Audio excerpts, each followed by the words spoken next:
地方风上头，咱来看嘉义县的水上乡的良德村，有一个人家厝的门牌顶悬写的地号名是11支厝。社区的文书工作者讲，因为用过庄仔头有11口水井，才号名号做11井厝。不过，伫日本时代登记的人，伊甲发音听了唔对去，才有即马咱看到的地号名。带大家做伙来看卖。 社区发展协会牌匾顶面写着良德社区发展协会甲良德村办公室的字，但是边仔门牌认真甲看是写着11支厝。伫嘉义县水上乡的良德村问庄内的人，大家拢知影这个地号名，煞拢唔知影原因。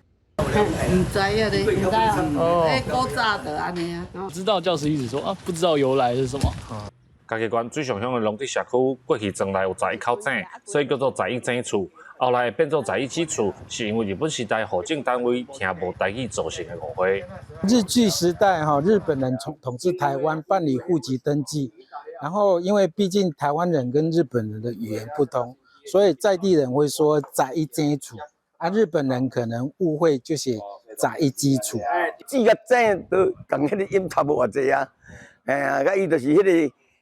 伊日本人的是听讲变成11支去啊11井厝到做变11支厝这样，它也是有它的历史背景，地方的一个踏查，文化的一个保存的一些东西，应该想办法把它弄出来，然后让下一代的人可以知道说自己的家乡的一个故事。地方文书工作者讲，以前的井即马拢已经囤平，所以庄内知影11支厝由来的人嘛愈来愈少。 乡公所表示，虽然较早的井已经囤平，但是即马庄内阁有写11支厝的门牌，希望透过文书的记录甲调查，来保留地方的发展甲故事。记者林慧婷，嘉义报道。